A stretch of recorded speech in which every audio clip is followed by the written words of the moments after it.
यह कहानी उन लोगों में से है जो सच में कुछ अजीबो-गरीब किस्से सुनाते हैं।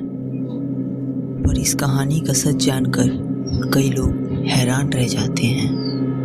यह कहानी तब शुरू हुई जब अजय, जो एक साधारण कॉलेज स्टूडेंट था, अपने दोस्तों के साथ छुट्टियां बिताने के लिए एक पुरानी हवेली में ठहरा। वह हवेली काफ़ी पुरानी थी और उसकी दीवारों पर अजीब-गरीब निशान थे।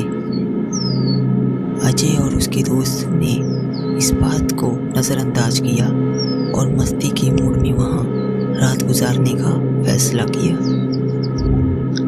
रात के अंधेरे में जब सब सोने की तैयारी कर रहे थे, अजय को खिड़की के पास एक परछाई दिखी। उसे लगा कि शायद वह वहम है, लेकिन जैसे ही उसने ध्यान से देखा, वह परछाई हिल रही थी। अजय घबराकर अपने दोस्तों को उठाने की कोशिश करता है, लेकिन सभी गहरी नींदों में सो चुके थे। अजय ने हिम्मत करके उस परछाई का पीछा करना शुरू किया। उसे ऐसा लग रहा था कि जैसे कि वो परछाई किसी ओर इशारा कर रही है। वह हवेली के लंबे और अंधेरे गलियारों से गुजरता रहा।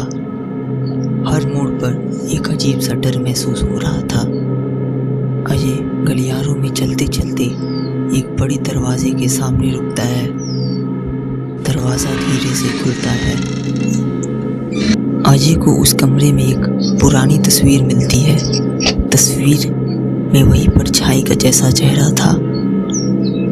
उस पर लिखा था, यह परछाई नहीं, मेरी आत्मा है। मैं इस हवेली की आखिरी निवासी हूँ, जो कभी अपने परिवार के साथ यहाँ रहती थी, लेकिन एक दुर्घटना में सभी मारे गए और अब मैं इस हवेली में फंसी हूँ। अजय के डर साफ साफ स्पष्ट हो रहा था। वह पीछे हटता और कमरे से बाहर भागने की कोशिश करता।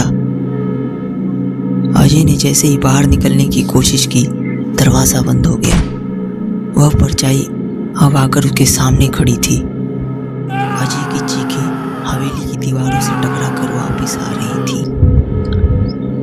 अजय को उस रात क्या हुआ, कोई नहीं जानता।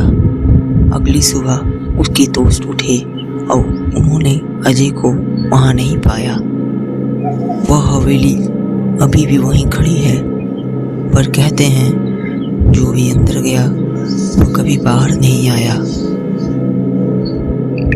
कभी कभी परछाइयाँ बस परछाइयाँ नहीं होती।